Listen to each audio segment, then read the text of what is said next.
Welcome to the Workforce Connections podcast, where we discuss workforce development in Southern Nevada. Here's your host.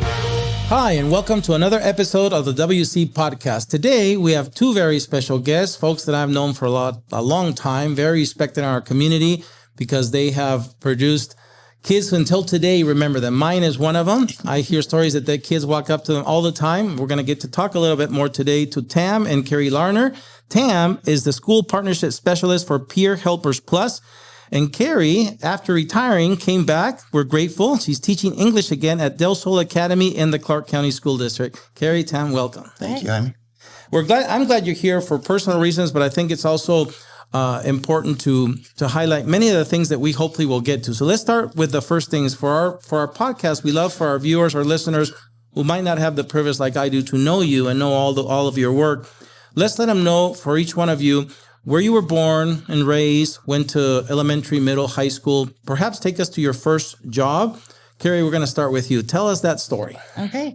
Mine's actually a little of an odd pathway here. I was born in South Africa, came to this country when I was starting kindergarten, 5 years old. And, my parents had the entire United States to pick, and they chose Carson City, Nevada, of all places. I didn't know that about you. Yeah. So I grew up in Carson. I graduated from Carson High School and made my way down here to UNLV to go to college. While in high school, I worked at Porta Subs and, had all the usual kind of high school jobs. And then came down here and got my teaching degree and started teaching at Silverado High School. At VCSD, right after UNLV. Yes. And what made you choose UNLV instead of UNR? My mother would, she had a rule that when you graduated from high school, you had to move at least 400 miles away. Okay. She said you could always come back, but you need to grow up. And so we all had to leave. And so I came down here, made some great friends, loved the town and the area, and it was just booming. It was 1992. Wow. And so Vegas was really on the cusp of the massive boom that we see now. So I'm with you. I arrived in 1987 from Peru. And in the 90s was part of the wave that, I opened the Mirage in 89, Treasure Island 93, Bellagio 97, and all those other ones, Excalibur, Mandalay. That was the boom era, the 90s, early 2000. Yeah. Tam, same question. Tell us about the Tam Larnerd story. Wow. Yeah, I grew up in upstate New York, in Binghamton, New York, actually. And then my uncle owned the first and only, at that time, mobile DJ company where we would DJ weddings. So at 13, I was carrying speakers. At 16, he wanted to go see a Michael Jackson concert, I think, in Buffalo. So I got to DJ my first wedding by myself at 16 years old. And so I always was all about being a DJ. So I went to college, the community college, and got a degree in communications and media. Got hired by the local station, 99.1, The Whale, W-A-L. Eventually worked my way to a full-time position there, did overnights. So I was there from 11 p.m. to 6 a.m. every day, which gave me my days free. And I'm the youngest of five, and I was the only one without a college degree. And so I was just committed, at some point I want to get my college degree. And so I ended up enrolling at Cortland State, which was about 50 minutes north of Binghamton. And so I would come home at around 6:30, sleep for a couple hours, hop in the car, commute to Cortland. I had like a little travel timer. I'd sleep in the library on a couch that I found that's in a back corner and go to class. And then I ended up graduating in 1994. With a degree in health education. And at that point, there really weren't a lot of teaching jobs in upstate New York. And so I went to a recruitment fair and was recruited to come out here and start teaching for the Clark County School District. And so my boss from the radio station actually drove out here with me.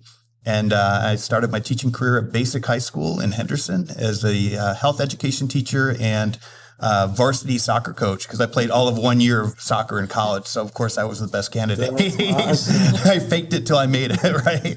But, yeah, it was great. And I was the boys varsity, girls JV, and student council advisor at Basic High School. Wow. And in those years, in the 90s, even though you were both joining today is the fifth largest school district in the nation, you didn't know each other yet. No. You were just one of 40,000 employees. Right. Back then, probably less, but big school district. So take us now, and I just learned that about you too, of DJ. Wow, do you still go? When I moved out here, actually, I hired a guy to do a dance because of student council, and he asked if I said, I used to do this in New York, and he said, if I'm ever in a bind, can I give you a call? And I'm like, wow. Yeah, sure. Huh. So literally right up until COVID, I was DJing weddings at the Bellagio. No way. 4 seasons on the weekends, maybe 1 or 2 a month. That is cool. And then COVID hit, and I just never really wanted to get back to it. I kind of like having my weekends free. Right. That is bizarre. Wow. I wish I would have went. What? Is that Principal Larnerd? Oh, there were times. Wow. Mr. Larnerd? No, so people did recognize. That's Every amazing. once in a while. That's amazing. So now that we know how you got into the district, Kerry, I'll start with you. What is it like to be through a 30-year-old journey through the district? Because I know it's challenging. I've done now principal for a day a few times at an elementary, a middle, and a high school, and got to see what as parents sometimes you don't value, because a lot of times, and as I stood there, and I value a lot more because I remember how you would receive, the kids. And I've stood now through multiple principals that stand there on the curve and put on music, put on a good face. And some parents are just like, sometimes I don't think they even slow down. They're like, and some of them are hungry. They're missing clothes. And again, I've learned a much deeper appreciation for educators. But Kerry, tell us about that journey. You joined the school district fresh out of college. What has it been like to spend all this time there and even come back again now in retirement? I've been very fortunate in that I've had incredible mentors and people who guided me along the way, starting with Aldine Reese at Silverado, who got me into administration. I think one of my greatest challenges and places where I really learned what it was to be an administrator in a building certainly was at Votech. It wasn't SECTA then. Oh, wow. And that was my first admin position as a dean was at Votech. And we had kids coming from all over the county. It was the only game in town. Wow. Right? It was the first CTA really. And we just had so many diverse populations coming in, and you really sort of learn when a kid says, I can't have you come into my neighborhood. I'd never experienced that. I grew up in Carson City, and really learning and finding out what goes on in the lives of kids, and putting a lens to and honing in on the fact that this is a people business. And these kids come into our buildings for a couple hours a day, but when they go home, there's still a lot of business that happens when they leave us. And so it's just been it's been a change. COVID certainly illuminated more than we could have ever imagined. I think we all had a really good understanding of what was going on in kids' lives, but nothing like what COVID did and just put everything on blast, But it's been an interesting thing going back in as a teacher. Because I think as a principal, I feel like I really got to know kids, but I certainly didn't get to know them at the level I do as a classroom teacher. And the burden that teachers face and knowing or not knowing what's going on. I've got students I've got foster kids, and something as simple as turning in a syllabus that needs your parent's signature and having a couple of kids say, I don't have anybody who can sign this. Yeah. You're just constantly reminded that this is a people business. And I think that's been something in my journey, at least in my career, that I've taken very seriously and put at the forefront of everything, sometimes to my detriment. Sometimes it wasn't real popular, but at the end of the day, these are little kids and babies. And even if they're a senior in high school, there's a lot to be learned, and we've got to keep that focus on the kid aspect for sure. And Kerry, one of the things that I admire in both of you, even before you were a couple, married, I remember seeing in your school, because Irene Bustamante Adams was our colleague here, whose daughter went to your school. The kids just, both of you appreciate you, walk up to you, hug you, because you guys command that. I mean, Tam was my daughter's principal at Bob Miller, and boy, was there some fun times and stuff. And again, off cameras, we were just talking about how they won't never forget those days. She still today talks about that stuff. And you guys are special educators, both special, principals. And so we're lucky that you're back in the classroom. Tam, to you, what did your CCSD journey leave you with? I know it was a long one. Yeah. I had the opportunity to be a principal at both a very, very affluent middle school, Bob Miller Middle School, and then I finished my career at Spring Valley High School, which is a Title I school in the southwest part of Las Vegas, and so I got to see both sides of that coin. But when COVID hit, and Kerry mentioned that she was at Clark at that time, I think we haven't done a lot of research, but I think we're the only married couple, high school principals, two comprehensive high schools that were actually never rivals until she came to Clark. Wow. Then all of a sudden the kids, they wanted to win for Mrs. Larnerd. but through COVID, even though I kind of finished my career in 2021, still in some of what, COVID gave us, I'm just really proud of Kerry and the work that we did to lead our school communities through the most challenging time in my entire career with the Clark County School District. And, we were out there handing out Chromebooks the first day we were allowed to. We both on the same night did the senior parade through the parking lot. And, but it also brought out a lot, like the connectivity. We had so many kids that, I was trying to communicate almost every day because it was very, very fluid. That 2 weeks to flatten the curve turned into 2 years or more. But there were a lot of kids that weren't getting any of the information I was sending home because they weren't connected. And that was like wow, that there's that many students who are relying on going to McDonald's to, or they didn't even have a device. They'd be reading, my emails and things on the phone. But, it was a great career. I'm really, really happy and proud of the things we were able to do throughout that time. And I'm really glad I finished at a Title I school like Spring Valley. I got there in 2014. It was an under-enrolled school. We only had 1,779 students for a building built for 2,600. And we ended up being designated as an International Baccalaureate magnet school. And so you phase it in. So we started with about 125 ninth graders for our middle year program. And then when I left, we had about 600 IB students, which a lot of them were zone kids, but then a lot of them were kids from all over if you're west of the 15, you could vote with your feet and come to Spring Valley. So when I left, we had 2,602. So we grew, over 800 kids during that time, which is the perfect number for high school. Her school was way bigger than mine. Clark. I won, 3,300 at one point. Yeah. And IB is not, of the 50 plus high schools, how many would have an IB program? There's three main ones. I think I know them. So you said basic. I was at Green Valley because my son did it there. And then one more, let me think, Valley High School. Am I right? Yeah. And so the only difference is Green Valley is self-funded. They're not actually a magnet program, but they've created that program on their own. So major kudos to Mr. Roberts for keeping that going there. Kent's a great guy. And but Basic Valley and Spring Valley, and the difference is transportation. So students that lived up in Centennial Hills could get transportation all the way down to Spring Valley if they were selected in the magnet drawing that they do. Gotcha. And again, I know that even my daughter has them, but I have moments I'll never forget from those days because as we were talking earlier off camera, we had Governor Miller in a locker room after winning a Clark County championship at Bob Miller.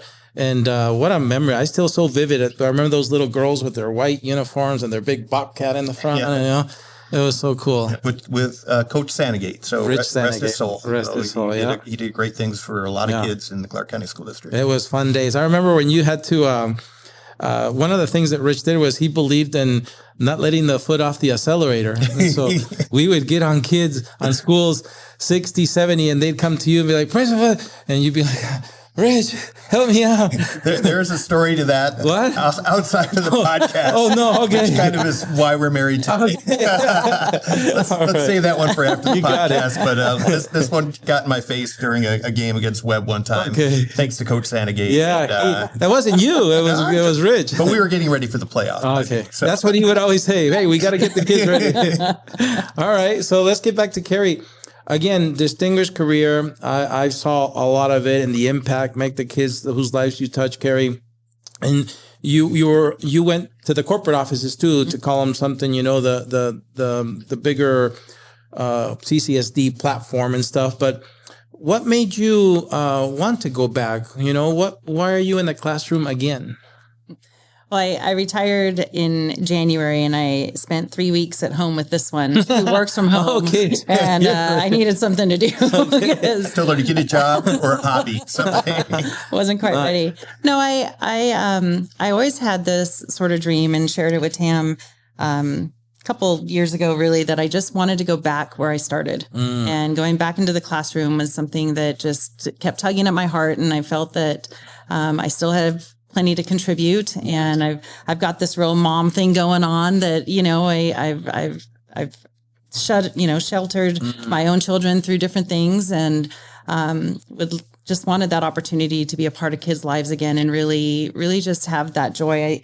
Tam just tells people, there's not a morning that I don't jump out of bed and love going to work. I go in super early because I just want to make sure I'm ready. Wow. I just absolutely love that connection that I get to have again with kids. That's awesome. How grateful is that principal to have you there? Oh, I don't know. I mean, Tam, do you know?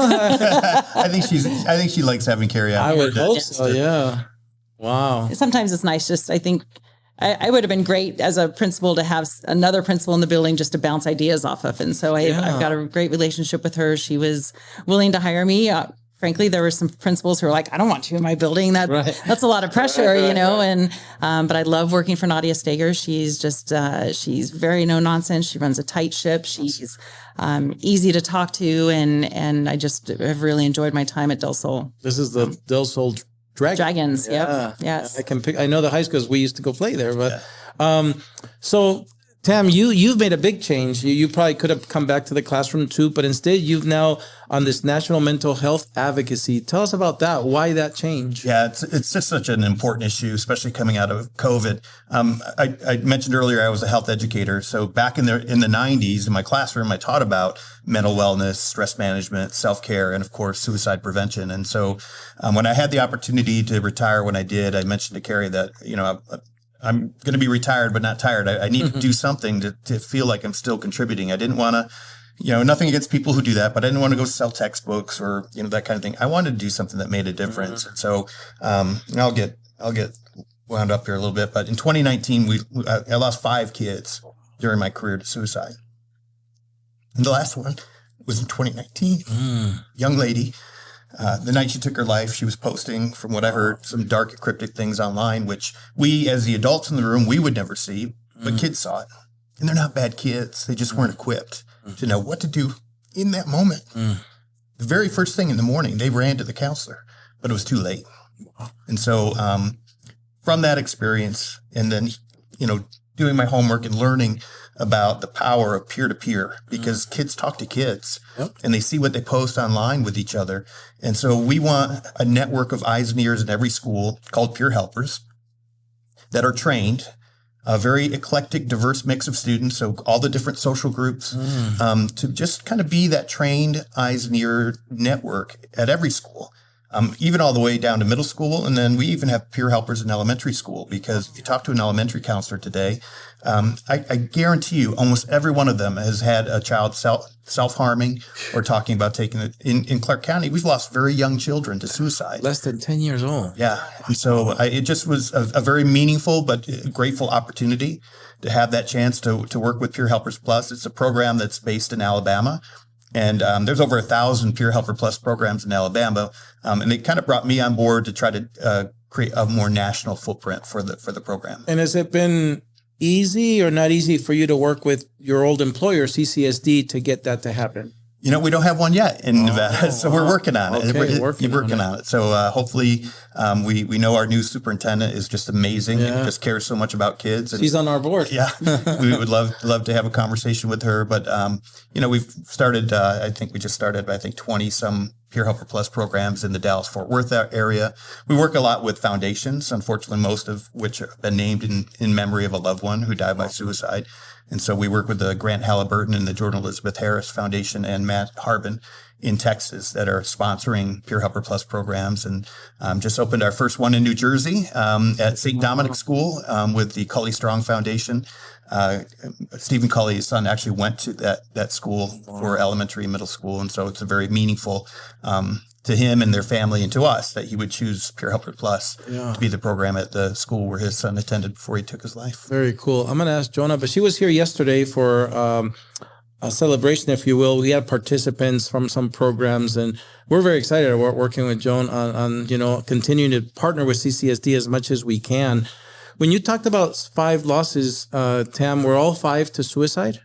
Oh, I lost a lot more than that. I know, because I remember Josh. Accidents, for example. And so the 5 were only suicides. You had more. Wow. We had some at Bob Miller when I was there too. Yeah. And that was, one that comes to mind is just, she was only there for a couple of weeks. And in my mind, when I called home, I was shaking. I was so nervous. And her dad answered, and we talked. And he said, "Mr. Larnerd, she loved going to your school, loved it." And I was like, a big sigh of relief, because I thought maybe she had been bullied or something. And it was nothing like that. It was something going on outside of school and home. And so, those are the gut punches. Yeah. We've lost kids, both of us, to car accidents and, different types of accidents, chronic illness. But when you lose a student to suicide, I mentioned gut punch. It's like, what did we miss? Right. What could we have done differently? And I think that's what kind of fuels my passion for this why in my retirement, that it's not a matter of if, it's when. And so if we do nothing and just assume and hope, it very likely is going to happen at some point. Wow. And so if it happens, wouldn't you like to look in the mirror and say, you know what? I know on our end as the school community that we did everything we could to try to prevent it. And we were intentional in our practice to try to prevent this from happening. Unfortunately, sometimes it still may, but I think it's a lot less likely when you have that trained group. And not only to be, that network of eyes and ears, but peer helpers are also then trained to be peer tutors, peer mentors, peer mediators. So there's just so much power in the peer-to-peer, because kids, they'll talk to each other. Yeah. I know I've told you this before, but my daughter loved going to, Bob Miller. And it's not just her, because just yesterday I was at the Vegas Chamber with Napoleon McCallum. I think I said that. He told me the same thing. Brianna loved going to that school. Caitlin Farner's dad. Yeah. I think all of us, Z's dad, who went to play at San Francisco, basketball, all of us that meet or see each other remember those days at Bob Miller. That's a testament to you. And that same line, Kerry, about mental wellness and emotional needs, you're back in the classroom. How difficult is it for a teacher to balance the curriculum requirements that, kids must have when they go to school, meet this, meet that, check this, all these things, with what Tam's talking about, the emotional needs that sometimes, depending on neighborhoods, are greater, and whatnot? Is it difficult for a teacher to attend to both? I think it is. I think teachers, though, have really had a good, sometimes hard lesson in knowing that they've got to build relationships with kids. And yes, the curriculum is important. For instance, today I'm in my English 102 class, and these kids they're going to start feeling the pressure very quickly about filling out their Common App and writing their essay and filling out applications for scholarships. And so, we kind of ran through some stuff a little bit faster on Monday. And so today I had some time that I built in to make sure that, hey, here's the Common App. Let me explain it to you. Let's go ahead and choose our subject. This is when you're going to write it. This is when I'm available to help. And that's not in my curriculum at all, right? But they need that level of support. I think part of that, of watching our own kids go through it, it's why I like teaching seniors. My experience with career and tech ed obviously was such a passion, still such a passion for me. And so I make sure that we spend time talking about the day after graduation. They have to pass my class to graduate. And yes, that's very important. But the day after graduation is the most important thing in a senior's life. And they don't think in those terms. They're thinking homecoming and prom and, I want to walk and get my cap and gown, but that's not the goal. Yeah. The goal is that day after. And so I share with Tam quite often that I talk about pathways with kids, that, you're going to graduate and you've got 3 paths. It's military, work, or college. I mean, that's it. And so, and college to me means some level of training, whether you want to be an esthetician, whether you want to be a mechanic, you have to have some level of school. Yeah. And so we talk all the time, and I just think it's important as a teacher to have those moments. I have other teachers that I hear they do these little fun, every Tuesday is a check-in day, and they're making sure that they're checking in on a personal level with students rather than just starting off with open your book to page 22. Yeah. I think we as a system do a better job with that now. Again, after COVID, it was so important, and we realized how much kids needed a little more of that personal connection.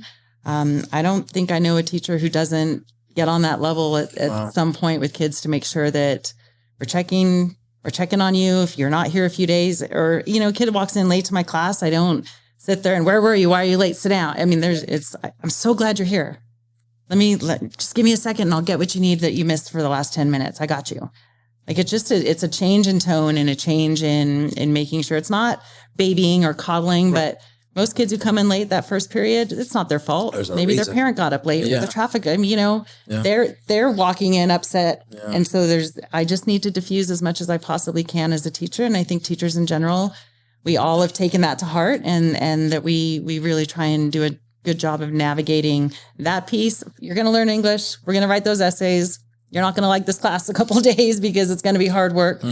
But you know what? At the end of the day, you're going to know that every second you're in here, I'm going to care about you. And when you walk out, awesome. We're going to have a good goodbye and make sure that I expect to see you again. I know you guys are some of the best examples of that. And I know there's hundreds, if not thousands like you. I think it's a real calling, this vocation you guys chose, because you're certainly not doing it for riches and glory. But I think it's you never forget your teachers. Like my daughter will always remember the day when you gave her the microphone, make it a great one or not.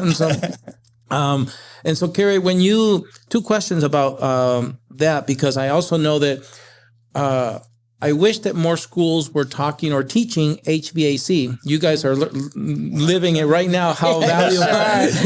And they can make a lot of money in HVAC. Yeah. And it's not 4 years or a big debt. It's, a really technical thing that in Las Vegas we'll always need. But I wanted to ask you, when you arrived to VoTech, number one, did you ever think I'll be the principal here? And did you ever think it would look like it does today? Because it looks very different now. Yeah. It just, so those two questions. I never thought I would be the principal there. That was such a sought after job. I was surprised I was the dean there. Yeah. Getting to SECTA at the time that I did was a really interesting time, because things like we had some programs there that there wasn't a job market for them anymore, and had to have some really tough conversations about whether we needed certain programs or not. And then my time that was there, as we built that partnership with Tesla. We started building manufacturing labs, and we became kind of the model for how other schools did it. Yeah.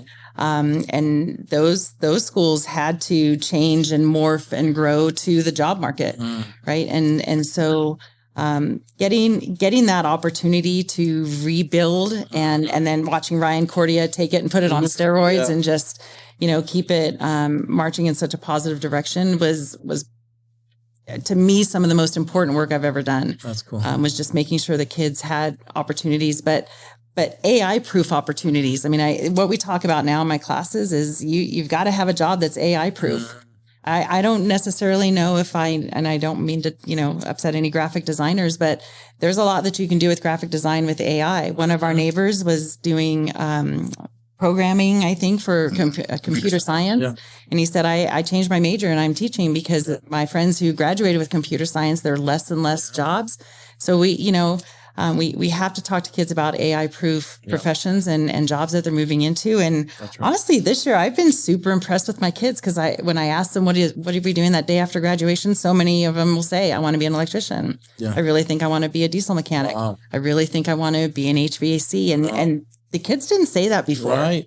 They really didn't. And so I think that's a testament to opportunities that are in CCSD that weren't there when I was at VoTech, when it was just us. Yeah. But I think there's room to grow and to make sure that we have relevant programs on our campuses, and then pathways for kids. If we don't have it, how do we get there? And how do we get them to that next step? But it's being at SECTA was an absolute dream job, because I won't say I got to play, but I sort of got to play and really learn about what that job market looks like, and how do we make sure that we're setting up these kids to be able to be competitive in it. That's so cool. Yeah.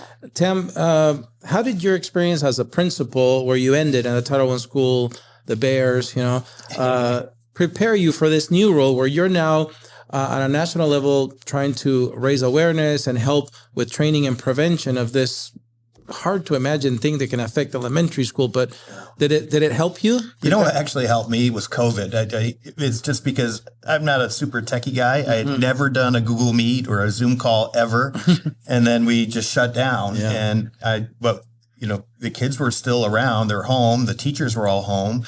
Parents were home, and we had to find ways to communicate with them. And so I remember the day I did my first faculty meeting. So, we had about 160 teachers and, all the support professionals and all that. And I'm in our kitchen, again, shaking because I was so nervous to do my first, actual Google Meet with the team to try to update them. And then we did it more regularly. And how that relates to what I do now is I work remotely for the most part, and do remote trainings like new schools that start the program. We have a separate training for the administrators, so they can speak to the program, because if a parent has a question, they're probably going to call the assistant principal or principal. So we want to make sure that they don't say, I don't know, it's some program. No, it's a very important program, and we would like you to be able to speak to it. And then I do webinars. So when I travel to different conferences around the country, I'll be in Texas here in a couple of weeks for TexEdCon, and then down in California at the end of September for their Student Mental Wellness Conference. So I meet people, and then, I'll reach out to them, and then I invite them to a weekly webinar that I do. So about 35-minute webinar just to learn about the program and hear it from, even though we never had that program at the schools where I was, but boy, I wish I did. I mean, the Monday morning quarterbacking, but what a difference. And because when I started looking into things, that's not unusual. There's almost always some sort of warning sign, or somebody has said something to somebody that could have been prevented. In fact, our whole Peer Helper Plus program emerged from the Jennifer Claire Moore Foundation, and Jennifer Claire Moore was a beautiful young lady in Alabama who mentioned to a friend, I just don't think anybody would miss me if I wasn't here. And that's a red light. That's an indicator that you guys teach how to identify. And then after the funeral, a couple of them, she did say a couple things.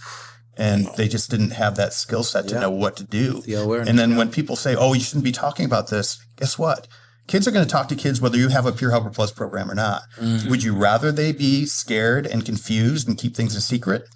Or would you rather them know what to say, what not to say? Or even how do you initiate a difficult conversation with a friend that you're worried about because you're seeing some of these signs that you learned through your Peer Helper Plus training?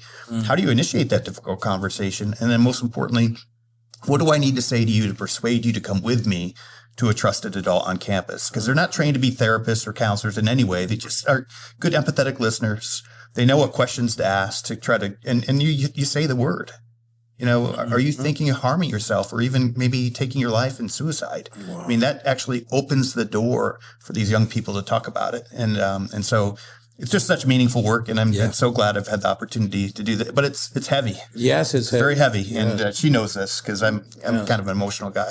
Yeah, no, I can sense the passion. You've always been, everything I've seen you do is passionate. I remember again, and Bob Miller, you loved the idea I came up with a flag, and I could see the passion in the students, and even you would use the flag, and then they started doing the roundabouts. And so I'm so glad that you're in this work because you do put your heart to it, and all of your passion. Kerry, in what other way, now that you're back in the classroom, Tam's mentioned a few things that COVID changed, but post-pandemic, what other changes have you found in the classroom? Is there any more that you see that are different? I think for years as educators, we say things like kids aren't really all that different. And when after kids came back from COVID, about the second year that they were back and we were fully back in classrooms and everything, kids were different. And it was really sort of the first time in my career that was a change, good or bad. But some of that change was just the inability to look somebody in the eye, the inability to have a critical conversation or to give feedback to someone that wasn't so negative, because they just live in such a negative space with so much that they see and do. The body image of our female students and even our male students, and just this world that they live in that is online there's been a change, right? And a switch is flipped. And that to me has been being one-on-one with students now more than I was as a principal even, has been really eye-opening for me. I think our school has this year gone really, really hardcore with no phones. Kids walk in, they put their phone in a pouch, it goes on the wall. And I've had a couple kids and it's always been boys, and they always go, low key. I actually am like talking to people that I've seen in all my classes for 4 years. I've never known their name. I'm like, well, so it's not that bad? No. They're talking about the topic that we have at hand. And I didn't see that. I saw it a little bit last year, but not to the level. By just putting that phone away has made such a difference. And it just, the ability to say the harshest, meanest things in a faceless environment. You can type whatever you want, and really hurt somebody and have them come to school and everybody knows what was said. It's an awful, awful world to live in.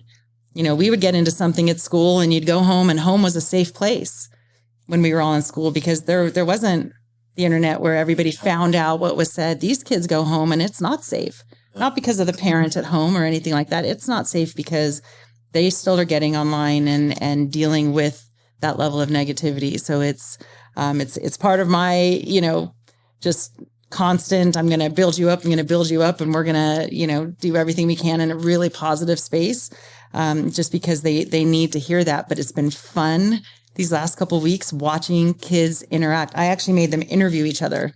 Wow. And the first couple questions, they didn't like it. And then I'd make them change. And then they started writing, and then the giggling started. And I didn't know you did that. Cool. Oh my gosh, I didn't know, blah, blah, blah. And it just has sort of opened up the space a little bit. But the kids are different than when I started, for sure. And I don't think very many educators who've been in this more than 10 years would tell you anything different. That's very deep, because we see each other at hockey games sometimes. But it happens in concerts too. I see young people, there's a fight on the ice and they're here on hey, it's here. This thing is it's just amazing. We, as young people, we didn't have that. Yeah. We didn't have that challenge. And so it's here now. Tim, you talked about, we all know the importance of this mental wellness, because it can lead to horrible things like the ones you described.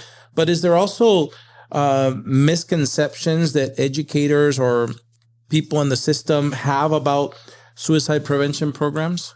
Absolutely, because I think there's some people who still have this archaic belief that if you're talking about it, somehow that's going to make kids want to do it. And that's just not the case, because we have to start talking about it. We have to start talking about it at a younger and younger age. We call that going upstream, to get these kids who are struggling the help. But so, if somebody goes, if I was the coach, like every one Peer Helper Plus program has a coach. If I was a coach of a coordinator and said, hey, I've got this one teacher who's really being vocal about, we shouldn't have a program like this, my response would be, so what I hear you saying is you prefer having kids be scared and confused and keeping possibly fatal, lethal secrets. That's what you would want, rather than having a network of trained young people that know what to do and say in that situation. They don't get scared and nervous, and they know exactly how to persuade their friend to come with you. I mean, it's just an obvious choice. Yeah. And because kids talk to kids, whether you have a program or not. And not only do they talk, but they also see what they post on each other's social media as well. There's a real need for that, what you're doing. And so, can't wait to speak to Joan about that. Before we've talked a lot about work, and you guys are hard workers. You earned your retirement. I'm still glad Kerry went back. I am too. Could you imagine having a 12th grade English teacher like I know. Larnerd? I know. Mine was awful back then. I barely graduated. They're I think, because of her. That's what I said. This one would have been great. Not just the kids are lucky; that principal is lucky to have her there. But before we go further, I wanted to ask you, Kerry, because I made a mental note. Tam, the new job is sometimes taking them to California, Texas. You get to batch it once in a while. So is that nice to have the house to yourself? Yes, it is. I don't mind. That's nice. It's nice to have balance, right? I'm home during the day, so you get that house when to I'm yourself. home. Well, but I usually always do the dishes. And so I was on a trip one time, and all of a sudden I get this picture of this sink full of dirty dishes. She goes, "Our dishwasher's broken." Our dishwasher's traveling. Very nice. So let's talk a little bit about the personal life, because again, I can tell already that with your passion, you're not counting the hours, you're not on the clock. You're on the clock all the time because you really care about this. Kerry, again, the way you talk about children reminds me about how noble this profession is and how people like you guys chose it, why you chose it. But again, you do deserve time off, and hopefully, I see you sometimes time off. We see each other in the games and stuff. Yeah. What activities do you and your family really enjoy, recharges you, look forward to, makes you smile, fills you up? We obviously go to a lot of hockey, but we, I think kind of right when we got married, we bought some Sea-Doos, which neither of us had ever had. And so for Lake Mead or for the sea? Both. Oh, wow. Both, yeah. We were joking because we've driven across the country 4 times together now. Wow. And we do it straight through. 37 hours straight through. No. So on this last time we're you coming take back. turns sleeping. Yeah. And we bring the Sea-Doos back and forth to New York. And I said, you know what? I think it should be a rule that any new couple that's thinking about getting married has to do a cross-country road trip with each other and see how it works. Because there's always something that comes up, whether a flat tire or something. How do you work through perseverance? Yeah, together. Yeah. Wow. But we found that we love that. We go up and down the Colorado. We've gone to Havasu and all over sea-doing, which has been kind of a fun adventure for us. But we're really lucky. We have a great friend group, very active. And so we try and keep busy. We learned pickleball about 2 years ago. We haven't played much lately, but we love to play cards. Nice. Love to be able to visit our kids and we try and travel when we can. So I think sometimes I think our social life becomes a little busier than our work life, but we've made a really big concerted effort after being principals, because that you talk about 24/7. There are not enough hours in the day, and we would both be at basketball games till 9, 10 o'clock at night at different sites, and doing that a couple nights a week, and that sort of thing. So now we've really made a concerted effort to make sure we take time for each other, that we have found things that we like to do together, and I think it's been a nice break for us. Very cool. But it's been very helpful. Are these Sea-Doos one-seaters for each of you, or are they 2, 3-seaters? There are 3. Yeah. Oh, so you can have your kids on it. And very nice. And water ski. She's pretty awesome on it. She loves the big waves. I was going to say, I think they're making them wider, so they're very stable now. Very stable. Yeah. Because I remember the single ones. And no. Okay. Very nice. I can see you guys. Yeah. Do you have what do they call those suits that, wetsuits or dry suits now? Just shorts and... Yeah. Oh, look at you. Although we've been out of Lake Mead when it was like in the 60s, just because we want to get them out of the garage and get them warmed up for the season. But that lake is chilly. It gets chilly. We're not jumping in. We're just gliding on it. You're hoping not to get wet. Yeah. But. Very cool. Very cool. And did the kids enjoy it too when you include them? Mm-hmm. Yeah, absolutely. Because they usually will come out. We have a cabin in New York. Because I grew up in upstate New York. My dad built just an incredible cabin on the shore of Lake Ontario. And you can't drive to it. You have to take a boat. And so that's where, with me working remotely, I've got a Starlink system there, so I could do my webinars and emails and things. And she's teaching now, so she had 2 months off in the summer. And so that's why we drove out and I love it. And spent the summer out there. And all the kids came out, and then friends from Vegas. Nice. Wow. Love to have you. You got to bring Sophie, though. Yeah. And Sophie, by the way, is now playing pickleball. So maybe we'll come with her and we'll play pickleball. We'll find a place. But I love that you're intentional about it. I think, everybody can learn from that you have to be intentional, even though you have big jobs. You said, no, 2 months, we're going to go do it. And I'm glad to hear that recharges you, and gives you back the fuel that you need to come back and do this work. Awesome. Congrats, you guys. Thank you. So, this is the part where, I always think about, a lot of time my kids say to me, Dad, you seem to know everything. You're so wise. And it's like, my 18-year-old self wasn't, and we learn these lessons as we go, and we fall and we dust ourselves off. And I always think, would the 18-year-old version of me listen to me for all the good advice I have? Probably not. He was kind of a knucklehead.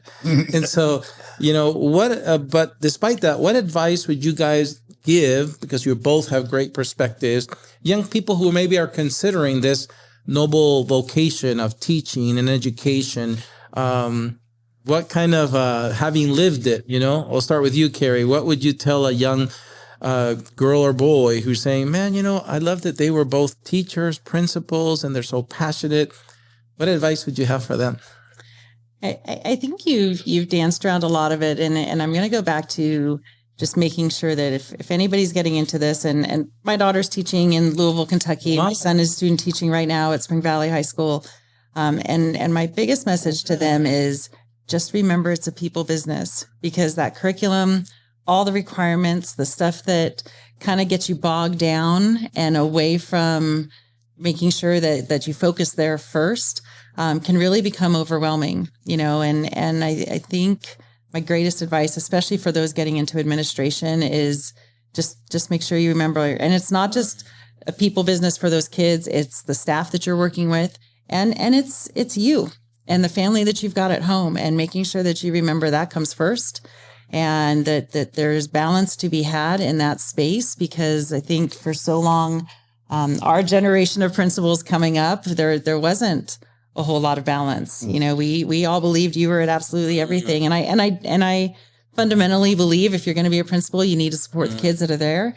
But you've got to stay focused on the fact that it's the people. And sometimes, unfortunately, I think we've stopped that, and we've gotten off that path a little bit too much. And we've been more concerned about the policy and the this and the, and it just comes back to people. Great advice, Kerry. Tam?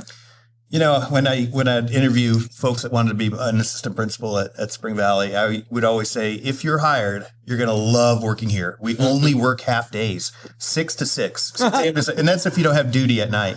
Wow. And they're like, what? I go, so I guess my advice would be, don't underestimate the amount of time and sweat equity that you're going to put into this job, because especially on the high school level, and now even with middle school, because there's more and more sports that need to be supervised. And you know, typically an assistant principal at a comprehensive high school can expect 1 to 3 night duties per week.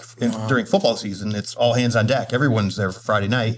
But then we also have, you have volleyball games and speech and debate on Saturday. Well, and then the number of trips. I mean, I took kids to Japan and I remember France and Spain and New York City. And, so that's time away from family. So I guess my one thought, and I started in 1998, and my oldest son, Max, was born in 97. So he was only 1. Wow. So I think my thought would be maybe just wait and enjoy this time teaching where you have your summers. You can spend time with your family. And then when you're ready, get that. Most teachers get a master's. Get that master's that gives you other options, outside of the classroom, whether it's a librarian or a counselor or an administrator.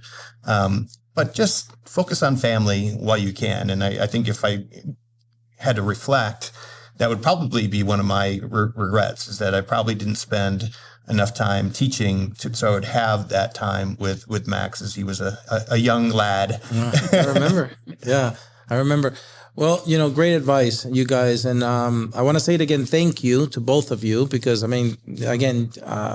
my daughter was your student. Kerry, I've been to your school, have seen your impact. Thank you for being such great educators, great people. It's not often we've gotten 2 legends of the CCSD here as first time, but we hope to have you back and to keep track of this progress and to help in any way possible. As you know, our organization has typically been about the workforce development post CCSD, but we've really come to learn that we got to pitch in. CCSD can't do it alone. And so we're really happy also that Joan is now there and on our board, because we want to continue to find ways to support. Teachers just need help, and, for all the reasons we've talked about today. And so, again, you guys are an inspiration, not just to, I think, the kids that you taught, the parents that were privileged, but hopefully educators too. You keep caring, and I couldn't thank you enough for making the time to be here, do the podcast with us. Thank you. Yeah. Thank you. Glad to be here. Awesome. Well, that's it for another episode of the WC Podcast. We hope to see you at a future one, and until then, stay safe.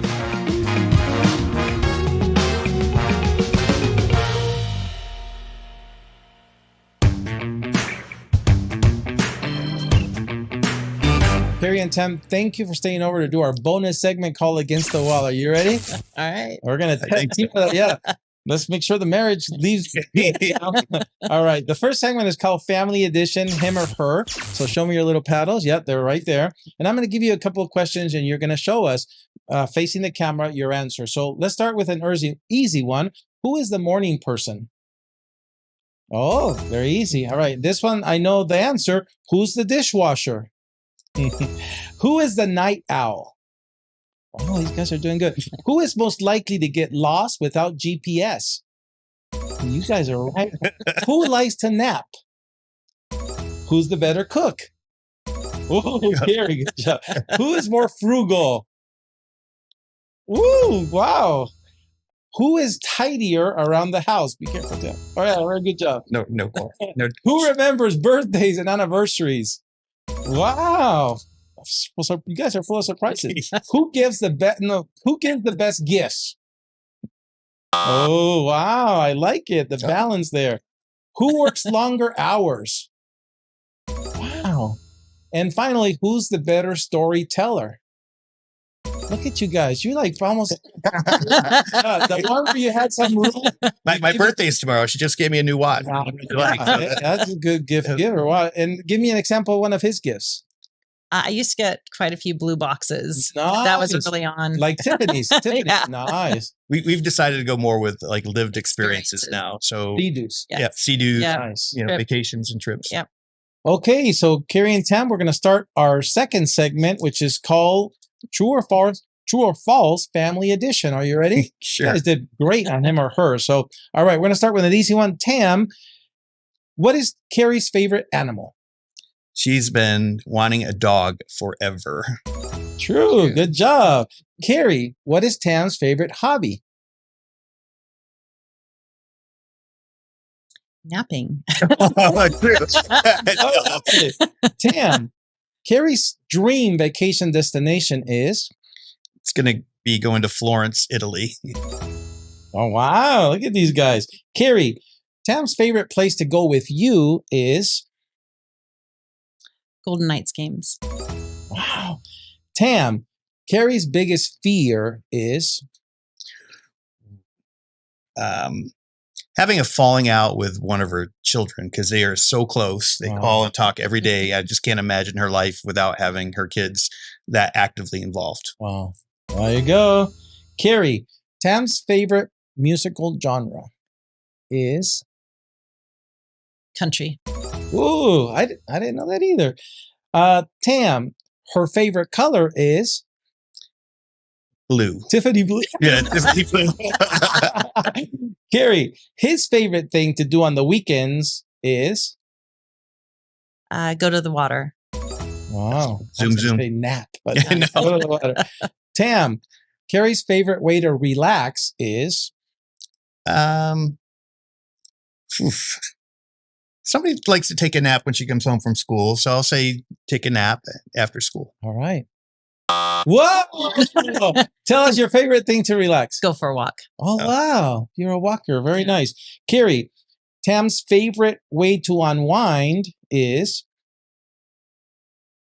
Playing pool.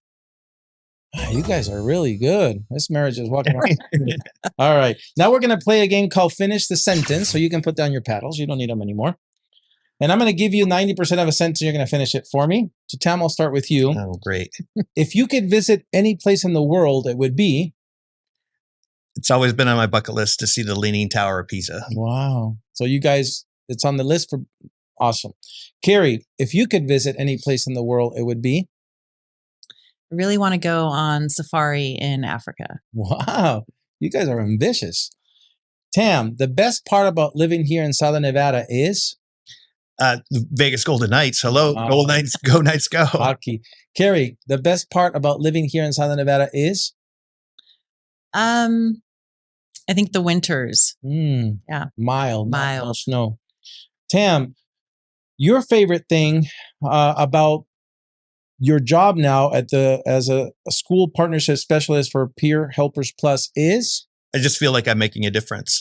Hopefully every day I get out of bed and I talk to educators around the country and maybe eventually, hopefully also saving lives. Yeah, absolutely. Kerry, your favorite thing about being back in the classroom teaching English at Del Sol Academy is? Kids. The kids. Tam, if you could travel back in time, you would travel to? The early 80s and tell myself, don't be such a dork. And did you have a mullet?